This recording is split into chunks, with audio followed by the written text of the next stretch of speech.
Yo, what's happening? Oh man, sorry I'm late. Sorry I'm late. I was hungry. We had to go grocery shopping. Listen, it's real. Let's do it right though. Welcome back. Yes, it is Camp from the Port Show, where every sound has a story, and we are finally in the real runway to fall. You know what I mean? It is last summer weekend officially because autumn or fall starts on Monday the 22nd. And nothing could be more fitting of a title, in my estimation, than the one I have for today. And that is So This How We End in the Summer? Excuse me.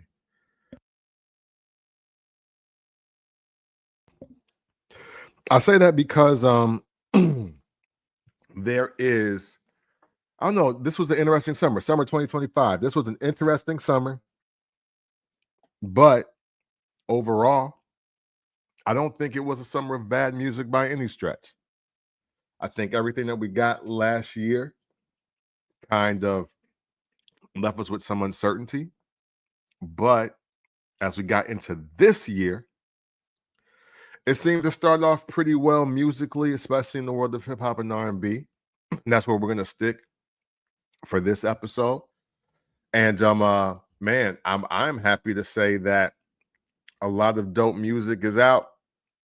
Dare I say, we are leaving one of the best summers in a long time as far as actual artists and music go.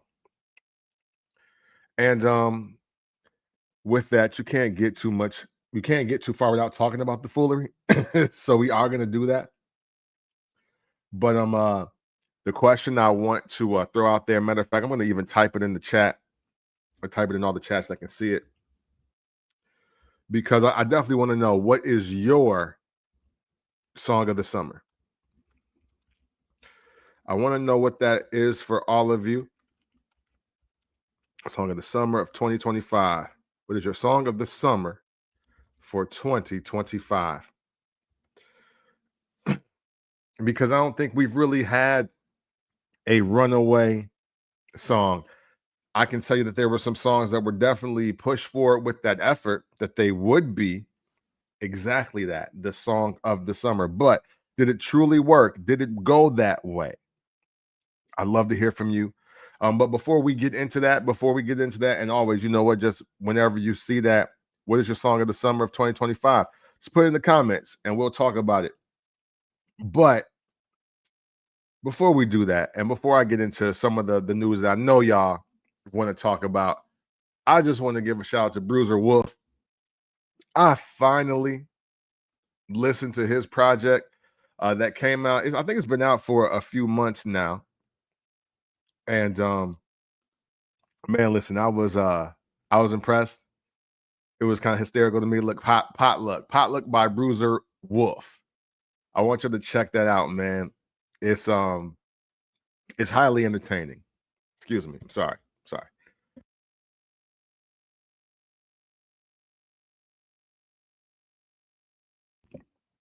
But yes, Bruiser Wolf Potluck. It's a dope album, dope project. What I'll say about it is, if you truly are a person that's trying to hear something different, if you want a new style that exists in the rap sphere or just the music sphere, because there's a lot of people doing a lot of the same flows, or we taking a lot of flows. There aren't many new artists that have a new sound or have a sound that you have not heard before. Even some of the new wave of artists, whether they're young, old, middle age, whatever their age is, doesn't really matter. They're not necessarily giving you anything brand new. And Bruiser Wolf is definitely giving you something brand new. Okay, he's a MC out of Detroit. You might have heard him on the joint with Benny the Butcher. I forgot. There's something else he was either featured on or somewhere else he was, but I did hear him on Benny the Butcher's Summertime Butch Part 2, that project. And definitely wanted to give this a listen, and I'm glad I did. Cause he on here spitting. It sounds super player, but it's got some humor to it. But he's really clever with some of his bars, like some of his metaphors and all that. Like what was on the joint air fryer? He said, like, I'm the boy, WEB. I was like, yo, that's hard. That's hard. That's saying something in a new way. And that's what I appreciate. And he's out of Detroit, like I said. Hey man, we got to have a real conversation about the last 20 years and all the different styles that Detroit has either brought to the forefront, revamped and repolished, represented, or just created. You know, I know everybody isn't in love with a lot of the music that comes out of Detroit, for whatever reason that is, but you can't deny that they are one of the most creative cities as far as just MCing style, cadence, flow. Like they got some of the most interesting people, really the last 30 years, if you think about it, because if you're going all the way back, well, I shouldn't say like all the way back. Like I'm not, but MC Bree, I don't think MC Bree was quite Detroit though. But let's just start with Eminem and the flow that Eminem brought to the table. That Skip just being white alone, we never heard people rapping like Eminem before. And then there's Royce the 5'9", then D12, just their whole style of rap, even though, yeah, it is a derivative of what M is doing, just even how some of their different pockets are. Guilty Simpson, Slum Village, Frank and Dank, Jay Dilla, of course, as a standalone act as well. Then, you know, then you got your T Grizzly, Cash Doll, Big Sean, Boldy James. Like there's a lot of just different styles, different flows. Like there's a whole different energy that it brought to the game. And I know I'm not trying to disrespect Cali, like the Bay, because I know a lot of people feel that the syncopated rhythm, because I'm not going to call it offbeat, but I think even the way E40 is flipping the flow is way different than how Blueface did it, and then even how T Grizzly and G Mac Cash and all those different guys and men and women do it. So I think with no exclusion, I wouldn't be mad if we put Detroit in the top 5 for just innovation, like rapper markets, like the rappers. If and I'm not gonna split like New York City up into all the boroughs, because then nobody's in the top 5, right? But I definitely think when you're talking about like people that really, really rap, but really rap unconventionally, Detroit's got to be up there as one of the top tier markets for that. But Potluck, listen to it, fire. I was just thoroughly entertained for the whole like 36 minutes and some change. I think that's how long the total project is. It's 14 tracks. I'm sorry, 14 tracks, 40 minutes and 34 seconds. But he kicking his game on there though. There's not too many songs I don't like, but Fryer, Beat the Charge, Lock In, Trust Issues, Guns and Squares with Sir Michael Rocks. That's one of my favorite joints on there. Fancy Confusion. Yo, this is dope. This is dope. Just listen to it. And if you can again, if you can just embrace a new sound, a new way of presenting rap to you, I think you'll enjoy it. I definitely think you'll enjoy it. So Camp from the Port Show. Every sound has a story. What's your song of the year? What is your song of the year? I think I have one. I'm going to check the date of it, but I'm going to save that for later. Let's get to one of the more unfortunate topics that I have this evening, right? Because, man, Dame Dash, man. Dame Dash, bro. This is difficult because I want to believe in Dame, because I've never not believed in Dame Dash and what he was able to do.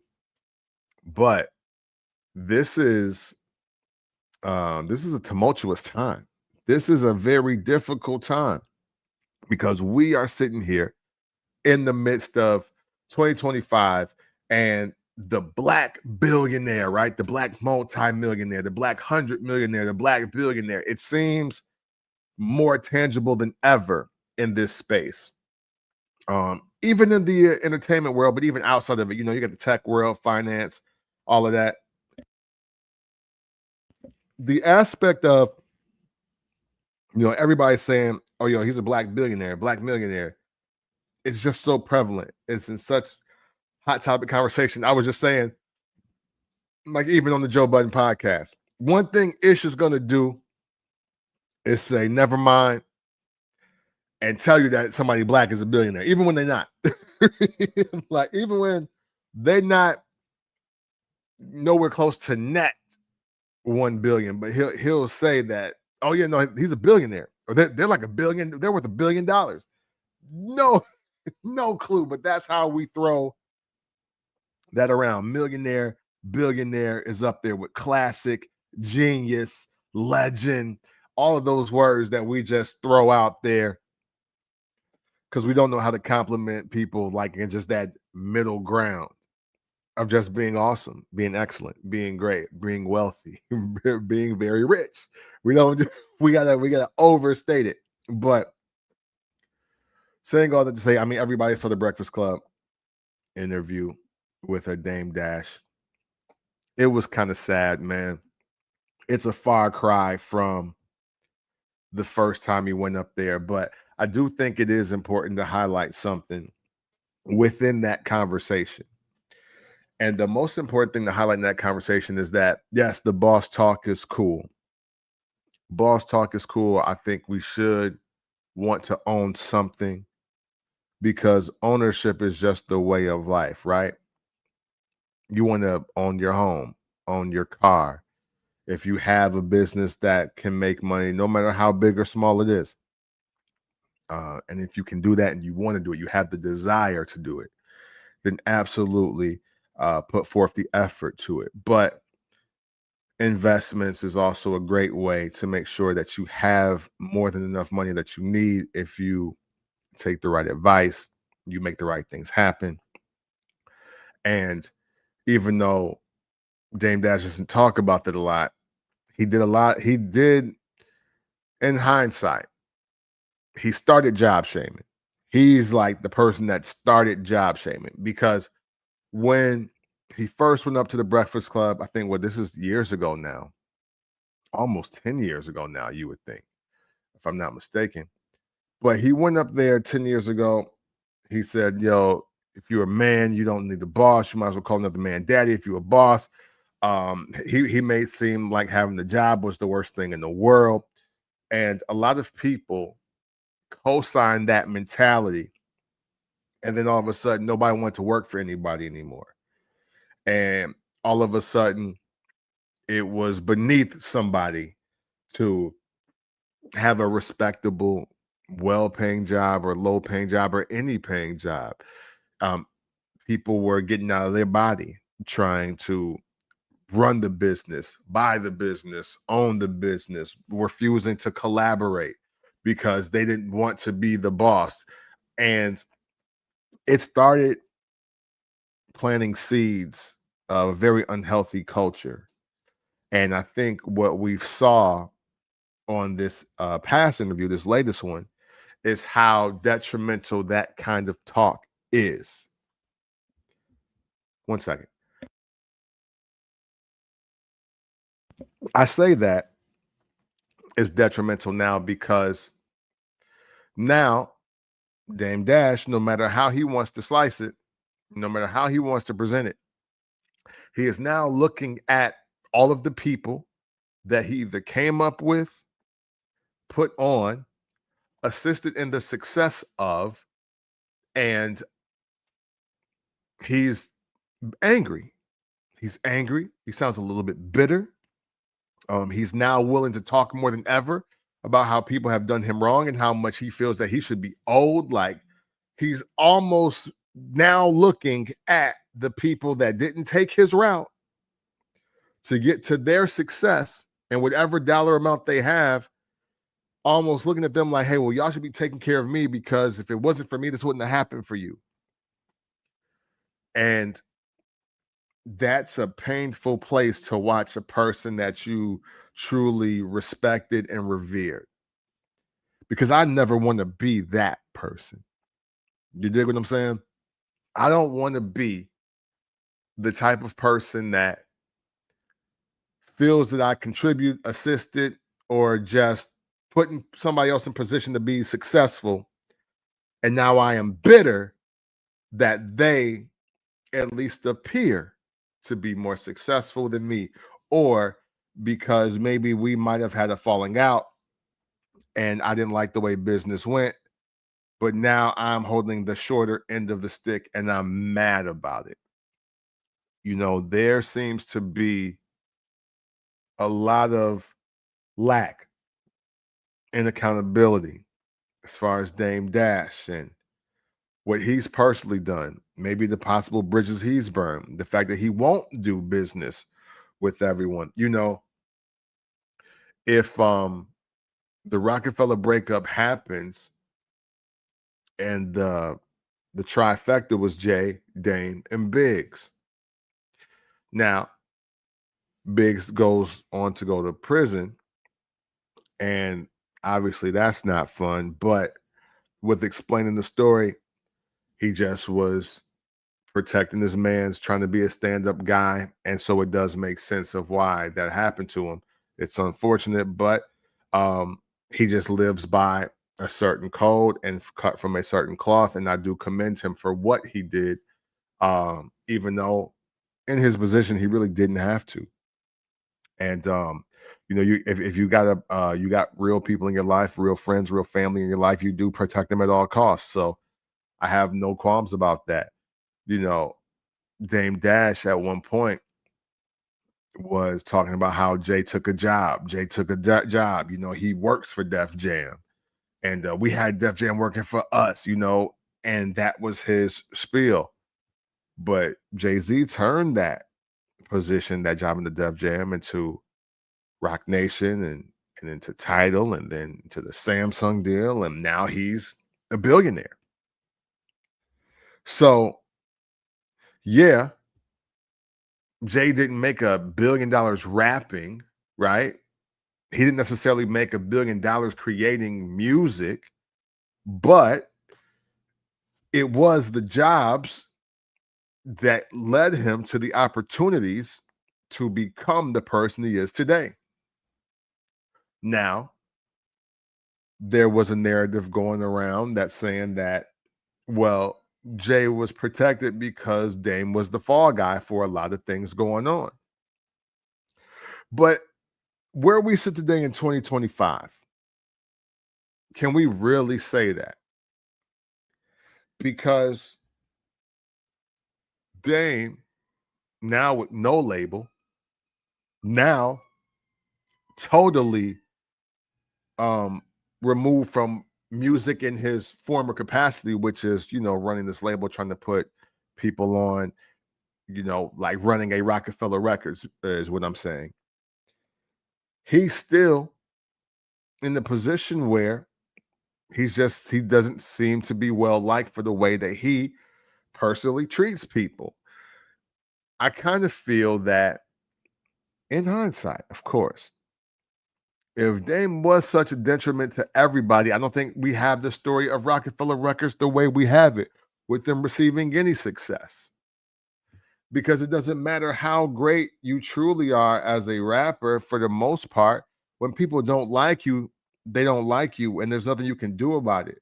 I think in the midst of all of this, Jay-Z still remained a likable person and a person willing to work and network and build with people, versus Dame, who even to this very day, he doesn't look like he wants to build with anybody. And that's just not a great recipe to success. Even I know that, and I am striving for a different level of success. It takes living your life for a certain way, and I'll say about 10 years. It takes about 10 years to you realizing that whatever you're trying to do, if you're trying to do it on your own, or trying to do it from your house, or trying to do it only 100% your way, you're going to run into some problems. And the major problem is you're not going to find enough people, enough eyes and ears to listen to your idea and see how they can help you with it. And Dame just looks like he has a lot of cash but no network. And the people that he does know, the network that he does know, they just refuse to deal with him at this point.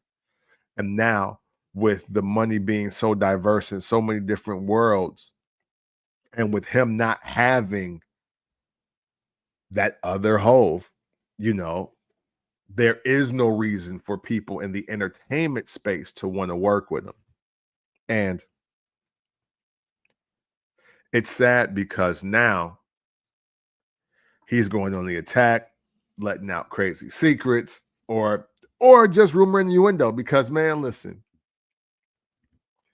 not telling the truth about the revolt position, that's just a new level of wild. I mean, come on, man.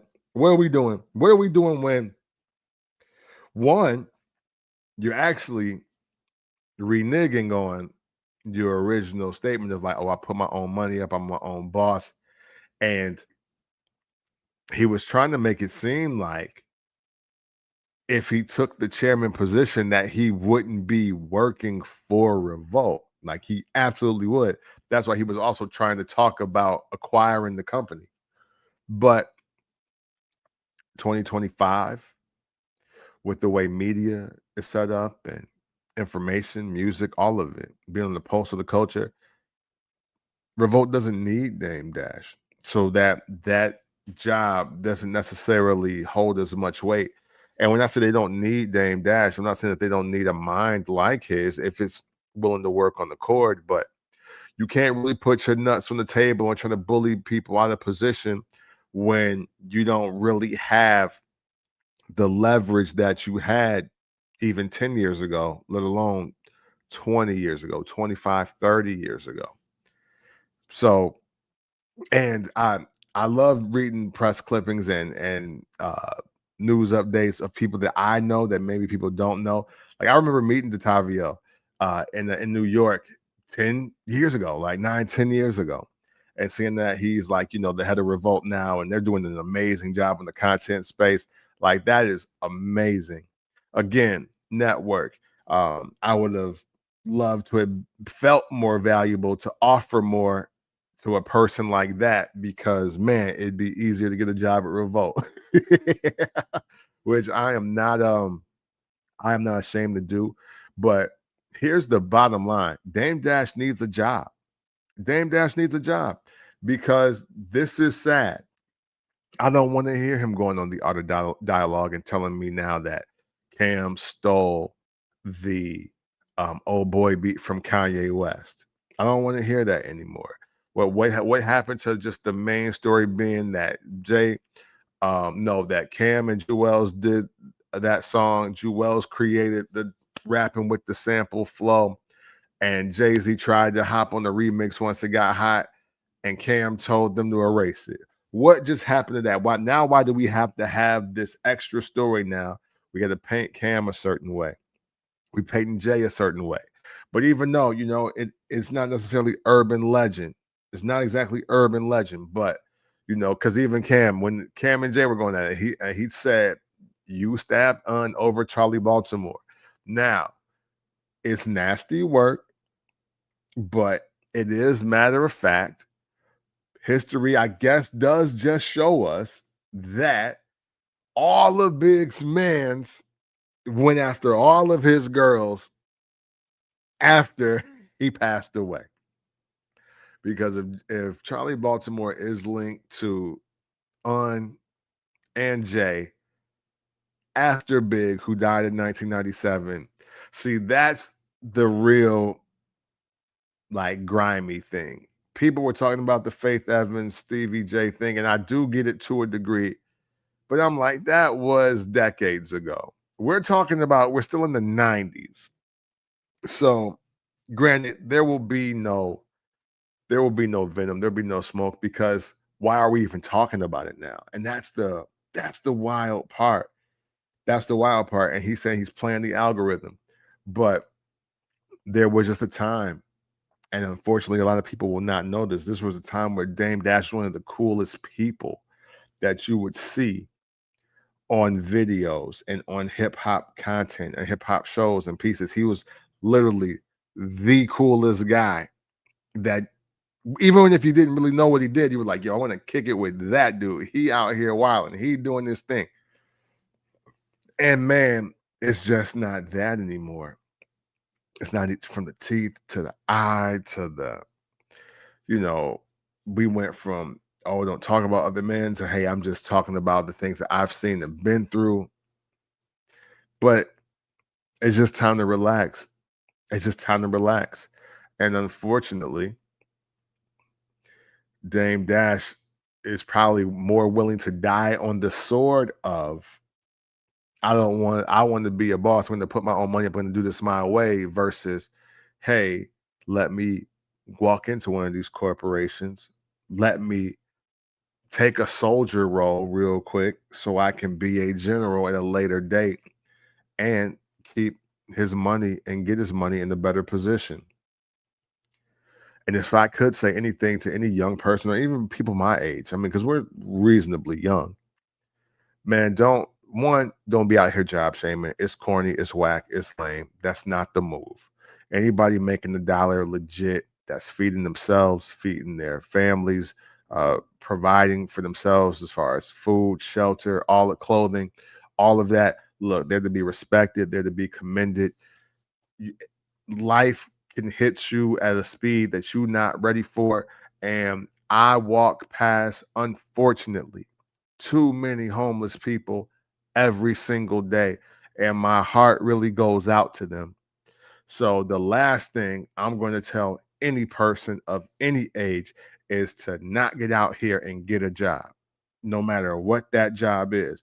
The last thing I'm going to tell you is be a boss. Don't work for nobody else. Put up your own money.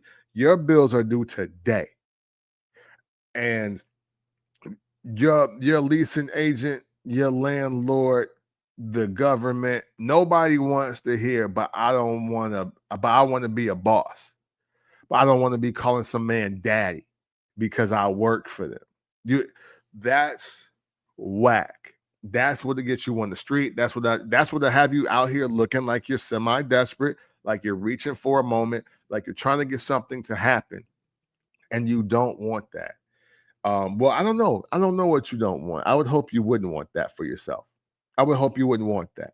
I would hope you would want to be in a position of comfort until you can afford to even be uncomfortable with pursuing entrepreneurship full time. Hey, as a person that pursued it on 2 different levels this year, let me tell you, it is a grind. And I have not recouped from my expenses from this year attempting to be an entrepreneur and taking it a more full-time approach. It is rough. I am going to be heading back to the workforce. I'm already back in the workforce, but I might be in there double, triple time, keeping it real with you. And that doesn't mean that I won't be able to make things happen for myself at a later date, but it does mean that, hey, I still think a Merry Christmas is when you can wake up and enjoy your meal and have no debt. You know what I mean? That's it.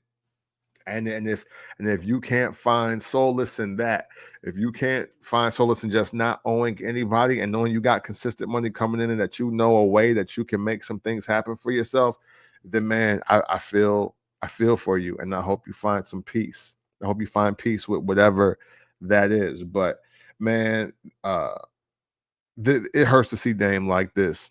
It absolutely hurts to see Dame like this, because this is not the person that is the cakeaholic. This ain't the ultimate hustler. You know what I mean? And he should be embarrassed, but it doesn't appear like he is, because in his mind, at least from my perspective, he's like, I'm just playing the game like they play the game. See, it was cool when they played the game. When I played, it's not. Well, part of that, Dame, is because you told us that them playing the game was corny.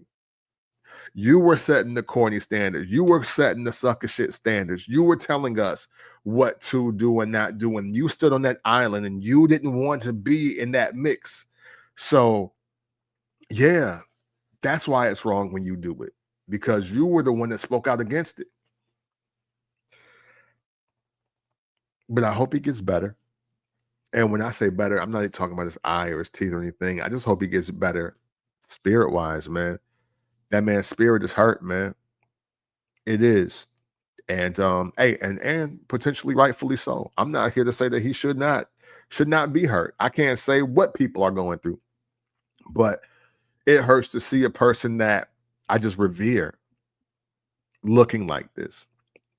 And I hope that he finds peace in himself and that he can move forward from this year and into a better space where he doesn't feel like just all of this, everything with Cam, with Jay, with just everybody, like it just doesn't need to be done. That's all. It's Cam from the Port Show. Every sound has a story. Cardi B's album finally dropped.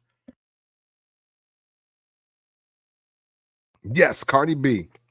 Cardi B's album, Am I the Drama, is finally here. And listen, man. Listen, man. I want to be crystal clear because this cover is also dope. 8 years, and I get it. Cardi B is not an MC, right? She didn't come into the game like being a rapper. She actually came in as a personality, an image, a brand first. And she was taught music. She was with the QC camp. Well, before she was, but after, her relationship, but even working on her original projects, the Gangsta Bitch music mixtapes. But then she got a chance to be with QC, obviously with Partisan Fontaine. He's an incredible writer. But listen, no matter how the songs come out, no matter how, who writes them or who produces them, one thing that cannot be denied is that they consistently make sure that Cardi B does not fail musically. And this album, Am I the Drama, is just a follow-up of that. Now, I saw people very early in the day as I was on the first listen of the album. They were like, yo, this is better than Invasion of Privacy. And I totally get how that could be a statement being made. But I also want people to consider this, that first album was within the QC engine, and there was a lot of effort to make sure that Cardi B was amongst the just elite of the just popping people at the time. 2017 was an interesting year because that was the real big wave of viral people getting record deals, right? And so by the time 2018 comes around, Invasion of Privacy, like it was like April of 2018. By that time, Cardi B is now the new lane that got created. I don't think people look at it this way, but I do.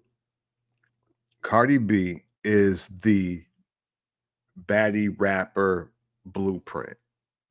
So what that means to me is find the young lady who is attractive, that could also be funny, that could also have went viral recently, that was on some reality TV show. You just find them from anywhere. And if you can get them in the studio with the right producers and the right writers, they might crank out a couple hits. Well, Cardi cranked out about 12, right? And once it works that well, that's when you get all the other people that I'll leave nameless at this time because I don't want to offend anybody. But you saw the wave of women between 2018 to 2022 that existed and were trying to get off in that lane. Now, only a handful survived, and they are the ones that actually can rap. And this album is a full circle moment in a lot of ways, because not only has Cardi done that, but she's done that tenfold with some different sounds. Although there is a Cardi B sound that obviously just works for her. Like, there is a Cardi B sound. And as I speak about Cardi B sound, see, this is why I didn't take the Imaginary Player song to heart. This is why I didn't. It's almost super out of place on this album as far as tempo and flow is concerned. Now, for what she's talking on the record, it fits in perfectly. And at the end of the day, she is a New Yorker, and redoing the J record like Imaginary Players, it does fit her personality. But dare I say, they might have needed to add some more bounce to it, or they might have had to do something else to the record that made it fit more cohesively with the rest of this album. Another way to bring this album full circle, right? Pretty and Petty. Dissing Bia out the gate. Bia would not be in the industry and had the short moment that she had if it wasn't for people like Cardi B getting to be popular and Invasion of Privacy working the way it did. I mean, Bia has one of the greatest J. Cole features of last decade. Oh, wait, this decade. No, because London was 2020 something. Sorry. But those two records alone, it's like, wow, here we are. And this is what has to be done. Hey, I love her interpolation, I should say, of Jeezy records. I think Airtime and Check Please, those are Jeezy-esque records. You know what I mean? And you know, she, just like she had obviously using Migos flows, did her Meek Mill intro, because that was 2018, and Dreams and Nightmares is the greatest rap intro ever. And so she was taken from that. But now it seems like we're getting to more depth in the music. And listen, then there's the pocket of songs that just ain't for me, because they're about heartbreak. It's all about women being heartbroken. Hey, and I'm gonna follow this up with another album. Listen, fellas, women won breakup music this year. I don't think the guys competed at all. Offset tried, not enough. Cardi's whole cycle of bad relationship, old divorce, it's over, new relationship, like that pocket of music in there. It's really good storytelling. I don't think you find too many albums that are this cohesive nowadays that can really tell you a story from start to finish, and basically the transition from one relationship to another. And then of course there is just the records that are going to be hits. I think Principle is going to work. I think Trophies is going to work. I think the joint with Lizzo, What's Going On, I think that's going to work. And I'm sure Shower Tears. You know what? Looks for all the hurt young baddies and all the hurt young niggas out there, or young men, because I don't want to just call you the N-word like that. I think that this album is for y'all. One thing I've learned about this album, and we'll move on to Offset's album in a way, because I did want to listen to them just to kind of compare the songs, even though Offset's album has been out for a little while already.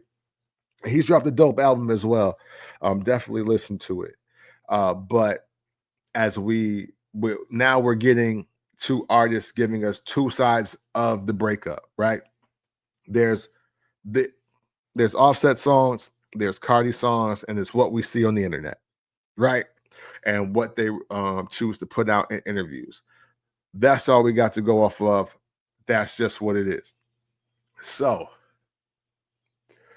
Cardi won that battle, although I don't know if she definitely dropped a better album than Offset. And that might be crazy to say, because a lot of people do not want to be fans of Offset because the Migos will not be a group again and because they like his ex-wife more. But that does not mean he didn't put out some fire this year, and he definitely did. Um, Obviously, they can both call cap on each other's records. I won't get into that. I will say that the bulk of this album seems to be, well, a great pocket of this album seems to be a lot about their relationship and how it went bad, and now how she's moved on to another relationship and she's about to have another baby. And obviously, again, two ways to look at that. Two ways to look at that. And we're just gonna move on because I'm not here to do that. We're here to talk about music, right? And oh, a nice guy with Tyler. If people decide they like Tyler again, this might be another one. This might be another one. And then she added Up and WAP to the album, which yeah, makes sense. And obviously outside, which look, if you're going by WWF standards, Nokia and Outside are probably the top two running songs of the summer candidates, right? So if I had to go by songs that were promoted, that were seen in different places other than just DSPs, I must say Nokia, Drake, and Outside, Cardi B, those are the two that made it. Now, I don't think they took over the summer. I don't think they did exactly what they were supposed to do as a regular Song of the Summer did. Because look, a Song of the Summer performs like not like us did. A Song of the Summer would perform like anything Drake did from 2011 to 2015 or 16. That's how a Song of the Summer performs. And I don't think any genre had it. I'm not just saying it about hip hop and R&B. I don't think there was a pop record. I don't think there was a rock record. I don't think it was a country record, even though there is an unlikely candidate that would go out there, and that would probably be Brandon Lake, because people that I didn't even know heard of him were sharing that song with me. So I was like, oh wow, you know who that is? Maybe that's maybe Hard Fly Hallelujah is really the song of the year or the summer specifically. So saying all that to say, Cardi's album is dope. It's gonna work. I think now 2 albums in, no matter if they are 8 years apart or not, what needs to be understood is that Cardi B is not going to fail musically. Um, they're not gonna let that happen. She's too hot of a commodity. She gets herself hot. She's entertaining, and they're going to make sure that no matter how they formulate these albums, when it's time to put out these albums, that they are going to be something worth talking about.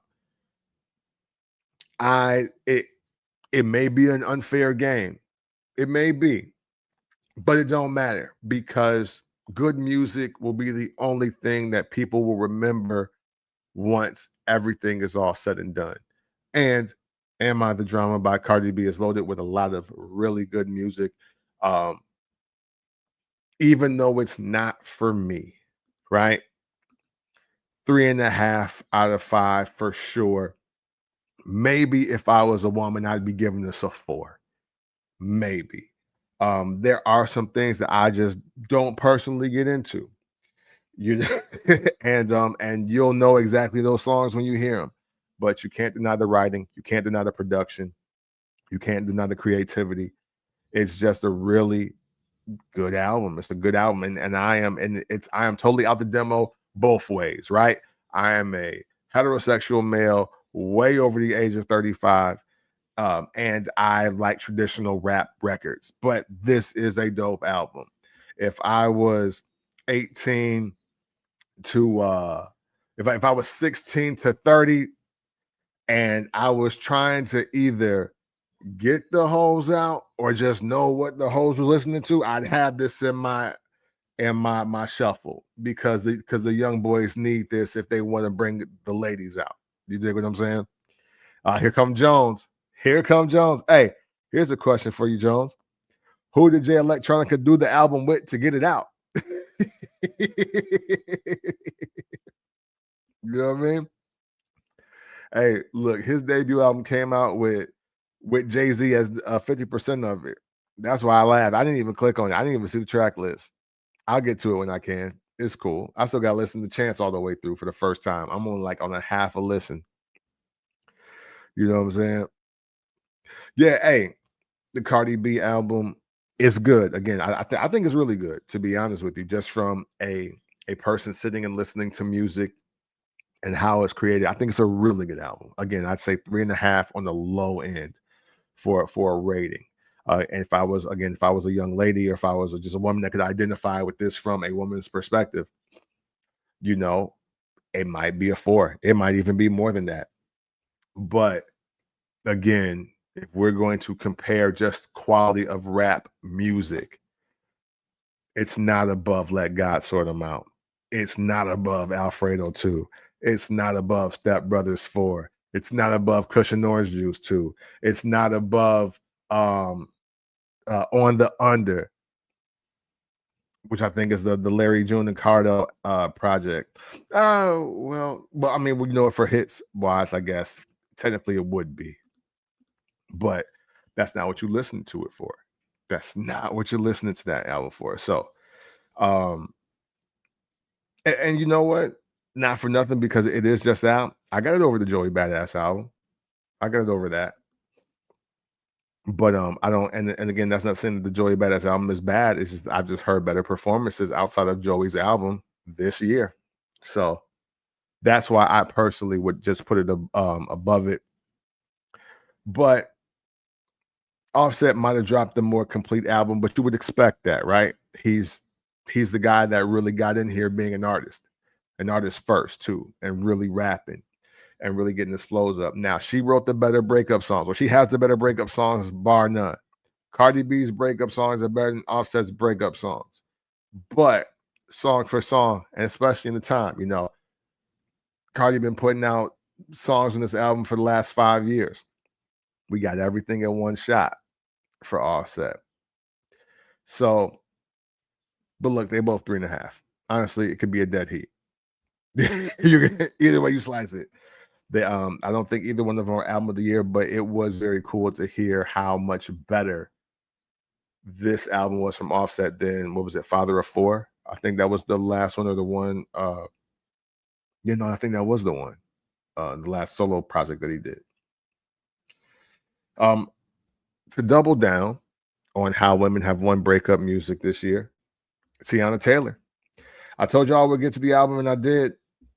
I got to it. I got to Tiana Taylor Escape Room, and boy, that was powerful. That was a pretty powerful album. Obviously, Tiana Taylor is a very great singer. She's just a great musician. Everything that she does is just impeccable. It's great. And this is 22 tracks and 47 minutes and 57 seconds of N-word F you. I've moved on. And you know what I'm saying? I get it. Not for me. Not for me. But Tiana Taylor's album, again, the ladies, if you're trying to get through relationships, you're trying to express yourself through the breakup or prepare yourself for the next one, they got all the music. Cardi and Tiana Taylor should have y'all covered for the next year and a half. If you can't get through those songs the rest of 2025 and 2026 to give somebody a runway to come through for 2027 with something, I don't know what else you need. Yeah, Jones is right. Jones is right. Cardi's writers are better than Offset. That's just what it is. And the writers will make sure it does not fail. So, again, fellas, you might have to sit this one out. This is why we need men to make real R&B music, because the women are smoking us with the emotions right now. The women are smoking us with the fields. Now, all that, what I bought you, I thought you were ride or die. We got to stop saying all of that. Everything that I want to hear from men as far as breakup songs, I tell you what, there's some stuff y'all just can't say no more. You can't say no more. I don't want to hear about ride or dies. I don't want to hear about what purse you bought. I don't care how many times you paid rent, how many vacations you took. None of that shit matters. None of it matters because these women are upset and they are putting their feelings on tracks and they are smoking men in the emotions department. Y'all got to get it together. The fellas ain't got nothing to break up to. The Offset record, I think, is Move On, and there's another joint on there. I forget what it is. But in there, he talking about, how Cardi B didn't cook. Listen, she mentioned that in her hit record 5 years ago. It just don't land. It don't land. You know what I'm saying? Like, she said she ain't did none of that. She don't cook or clean. And she got the ring. That's what she said because of WAP, WAP, WAP. And you know what? Coming of age is realizing that you can be as attractive as you want, and that thing can be as wet as you like, but you're gonna need something else.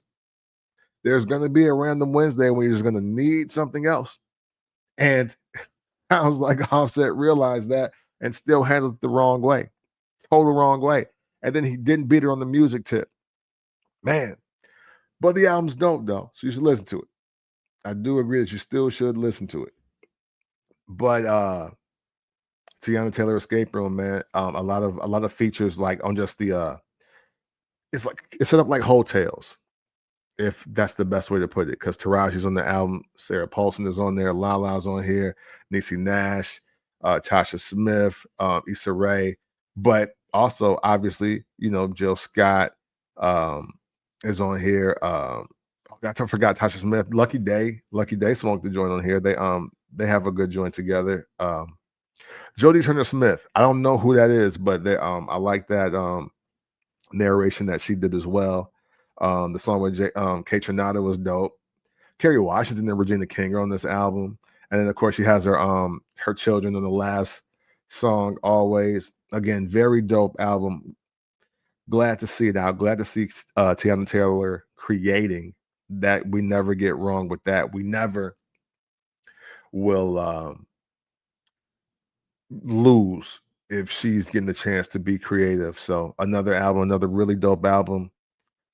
Even as a guy, 3.5 out of 5. It's just really some good music on there.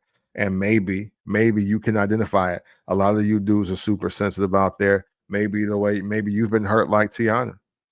Maybe some man or woman, because we're in that era now. Some man or woman may have hurt your heart just like she has been hurt. There's some songs that you might identify with it. They're really good songs. I can't front. I just didn't quite connect with it.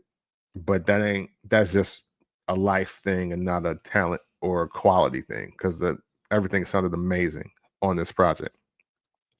Let's go back to these comments real quick. Have the fellas really had any breakup music in the past 15 to 20 years? These hoes ain't loyal. Loyal is the best song. Loyal is the best song. This was the whole Tory Lanez run, wasn't it? He was supposed to have all of these records. But I'm not the biggest fan of Tory Lanez music because, again, all that arrogant when I bought you, where I took you, you this dude, girl, but you got my meat in your mouth. Don't get me wrong. I'm not even saying that I may not have lived some of those moments, but it doesn't come across really good in song. Like music is still art. Music is still art, and music still needs to have vulnerability. It still needs to have some level of sensitivity. There's needs to be some remorse and something more than, what, my money couldn't keep you. That's where a lot of guys are coming from, rap and R&B. Oh, my money couldn't keep you. Oh well, I'll go find a better bitch. Like, and that's trash. It's just one, a lot of men can't relate to that. A lot of men cannot relate to that, and and if you are the type of man that leads with money, then maybe that is, your thing. But I think if you've been able to have a date while you were broke, less than, maybe you had your associates was a high school dropout, or you've just never just been what is deemed as universally unattractive. I don't think a lot of the music that men are putting out resonates with the women that you come across, you know. So I can't think of much else. I want to say Loyal, Chris Brown and Ty Dolla Sign. That's probably definitely the best one. Even Neo is not really doing that. But I will say You to Love, that's a pretty good song, but it's not really breakup type, you know what I mean? Um, I'm Sorry from the Good Man album by Neo. I do remember that. I don't know. That's a great question. We gotta look into that.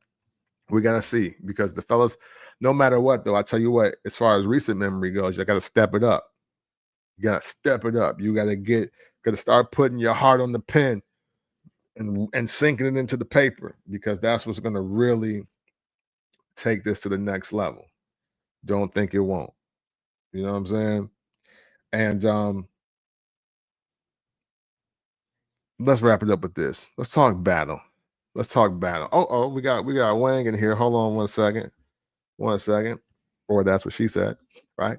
Um, a lot of women want to be led with money, so dude simp and do it. That's true. However, men gotta do a better job of not writing songs about it. Or if you're gonna write songs about it, make it confuse us, like Babyface did with As Soon As I Get Home. You know what I'm saying? Like he offering to pay your rent, buy your clothes, cook your dinner. And this is after he gets off of work. I don't agree with doing all that in a 24-hour period, but I mean, hey, but look, if he can do it, if he wants to do that, then that's great. You know what I mean? That's great. Because look, Babyface also wrote I'll Make Love to You for Boys to Men. See the balance. See the balance from one man and one pen. You know what I'm saying? Um, and that's all we're going. That's all we're trying to say. You know, can you stand the rain? Jimmy Jam and Terry Lewis.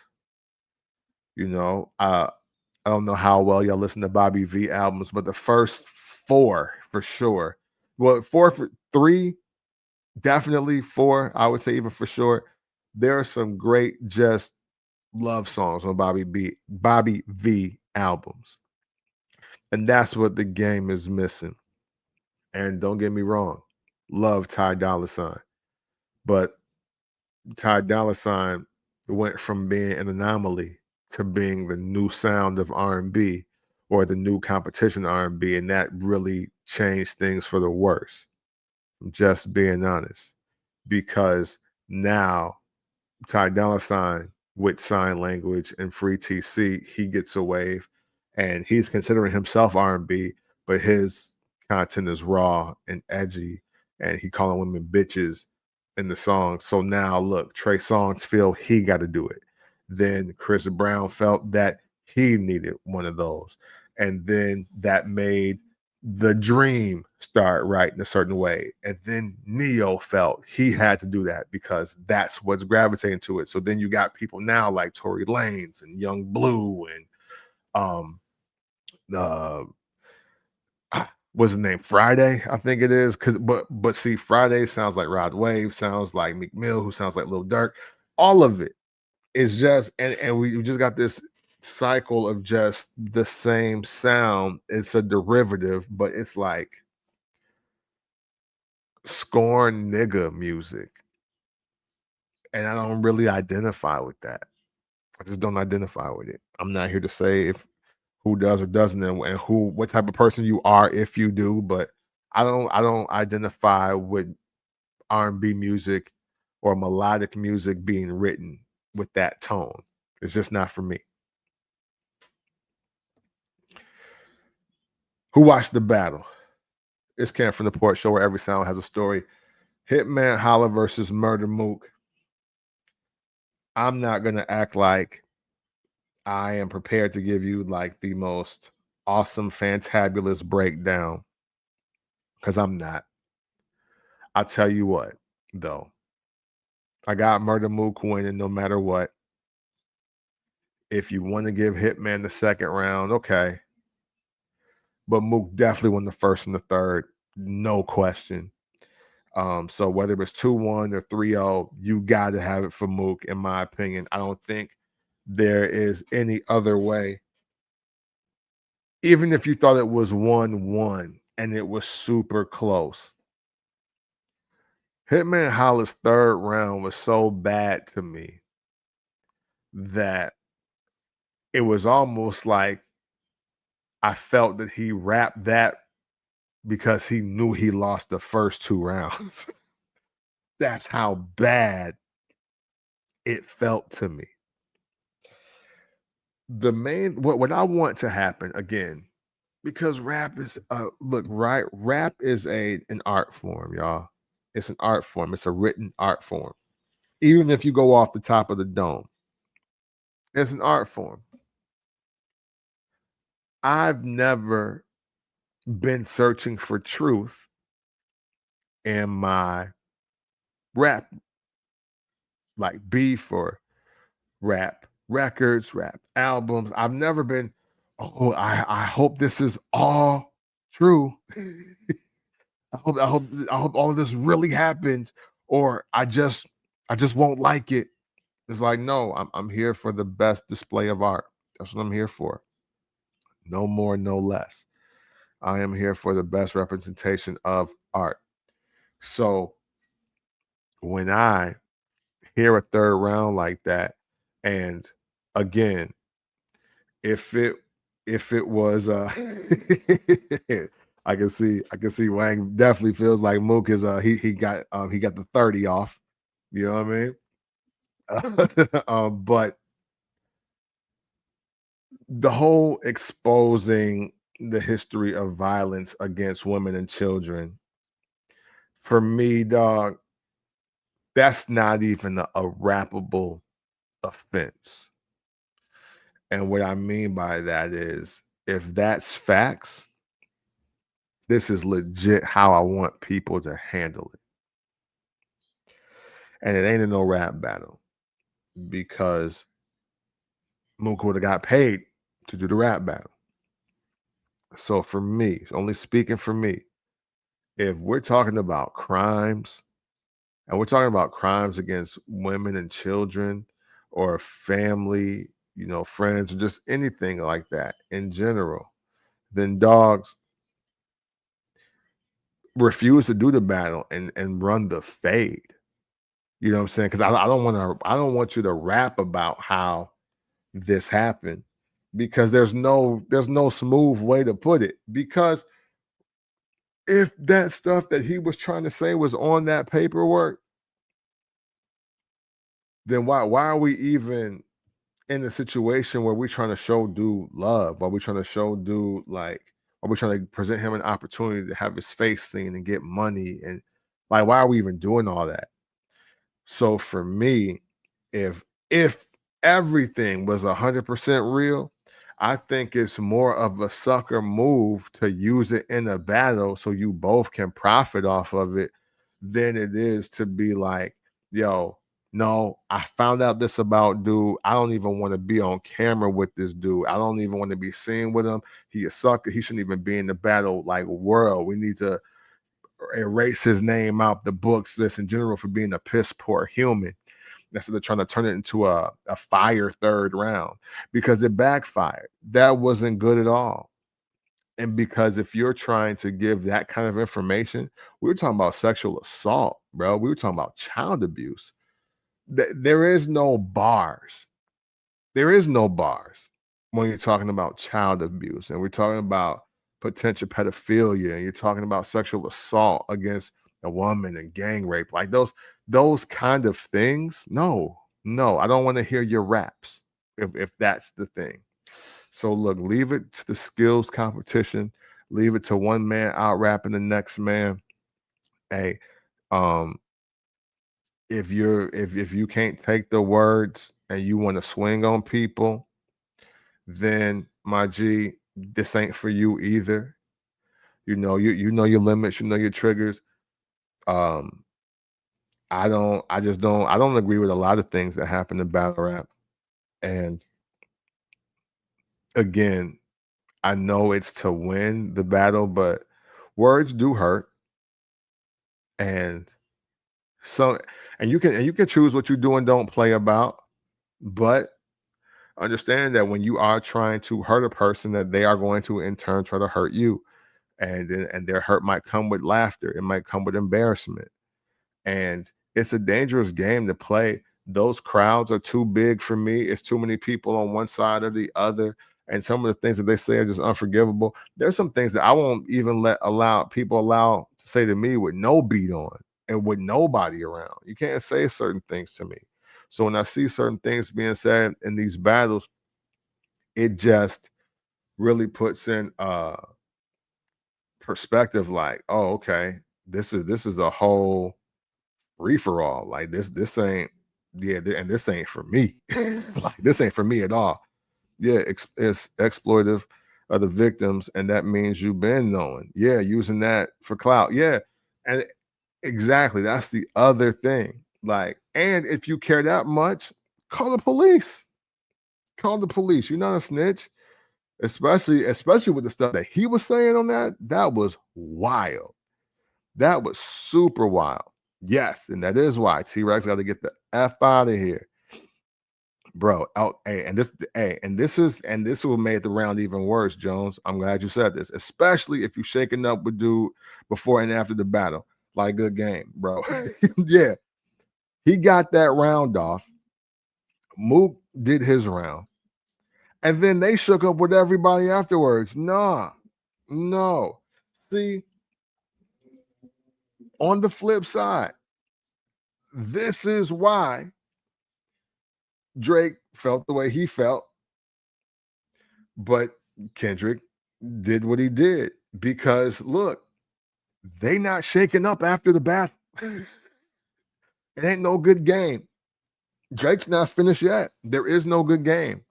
Dude, you called me a pedophile to a million people. No. There's a billion streams worth of people. There's 30 some hundred odd million people that heard a song of you calling me a pedophile. No, we're not cool. Run my fade or I'll sue. Not saying that it ain't hip hop. It ain't the most hip hop thing to do. I'm not saying that. I'm not saying that at all. Yes, and that is why Tech out of here. The other Tech Nine, y'all, not the middle with this the Kansas City legend. But yeah, dog, that was just wild. You know what I'm saying? That was just wild. Yeah, and yeah, you know what I'm saying? Your Honor, you called me an OV ho. You know what I'm saying? That's how that goes. But yeah, man. Hey, look, Murda Mook, man. We're on decade number 3 now. We're on decade number 3 now. He's I mean, for sure, 2 solid ones of just him battling. He might be the best ever. He honestly might be the best ever. And yeah, Hitman. I'm sorry, dog. He lost me in that 3rd round. Well, once he got 2 minutes into that, and I was like, oh, this is what it's gonna be. Nah, Mook won. It wasn't a discussion for me after that. I didn't want to hear anything else he had to say. And then the shake up at the end, because again, if that is true and he was like, I got paperwork, it's all facts, then that should have ended in blows. Pause. It should have been people swinging on each other and somebody up in the thing or somebody or ready to cut somebody. Because you don't usually get to do that, talking about you reading off a paper and you sharing it on your Instagram story. Like all that was crazy to me. All that was super crazy to me. I didn't jig with that at all. But Mook 3-0. If you have it, or I mean, if you got 2-1 again, because Hitman's second round was not bad at all. That might have been his best round, the second round. That's what I'm saying. If you want to give it 2-1 Mook and give Hitman the second round, I'm not mad at that. I'm not mad at that concept. You know. Well, man, that is going to do it for me. That's all I got for this. There's a lot going on. I'm going to listen to Chance album, but again, listen to that Bruiser Wolf, Potluck, Cardi B, Am I the Drama, Offset, Kiari, Tiana Taylor, Escape Room. A lot of good music, man. 2025, one of the best years in hip hop. You can put in that 10, that top 10, for sure 15. I want to say for sure 15. I don't think there's 10 rap years definitely better than 2025. If I had to pick my own personal song of the summer, excuse me, because it just came to me this way. You know what? I think I'm gonna go Larry June Ricardo, Black Man. I think that's gonna be the one for me. And again, not because it was some just big runaway hit or anything. You know what I'm saying? It's on Until Night Comes, but Larry June Ricardo Got Wings, Until Night Comes album, Black Man. It's probably my song of the summer. I know it gave me just a boost of energy when I was running. As far as new music, I mean, a lot of older music has taken off for me. Hey, look, Lemon Pepper Steppers by Freddie Gibbs, also very high for me. You know, wildly enough, I don't have the clips as having my song of the summer, the individual song of the summer, but man, still album of the summer for me. Still my favorite album of the year. Every time you hear it, you can just listen all the way through it. It sounds great. Hey, great candidates right here. Ace Trumpets, obviously, fire song. Ace Trumpets, I can't even lie. It's hard for me to say that the song of the summer doesn't have the lyrics. Never leave the house without my peace, like I'm a hot ma. It's hard to say that. Offset Bodies is a great selection. Offset and Jid Bodies. Honestly, that's in the top 3 for me, for sure, for sure. I just think of matter of fact, man, I don't know. The vibe I'm on says Larry June, but to be real, if I was to see if I was to see these records outside, I can't see anything outperforming that Bodies though. You raise a great point there, Jones. You raise a really good point. But yeah, my vibe is just so Black Man, Larry June and Cardo. So I'm gonna go with that one, but I still would love to hear whatever y'all got as the song of the year whenever you want to put that information out, whenever you put it in the comments. That's gonna do it for me. Man, I am gonna be creating some zines. You know what I'm saying? First one's a 15 page, a really short joint. The Lingo Star will officially go live on Sunday, September 21st. Subscribe whenever you get a chance. They're not gonna stop because we back putting the literal pen to paper, man. And I got some cool things I'm gonna be working on. Hopefully I get to share it with you all very soon. But until next time, man, hey, keep a song on your mind and in your heart and make sure that you are living your soundtrack to life. Thank you so much for tuning in and know that always and consensually, it's love.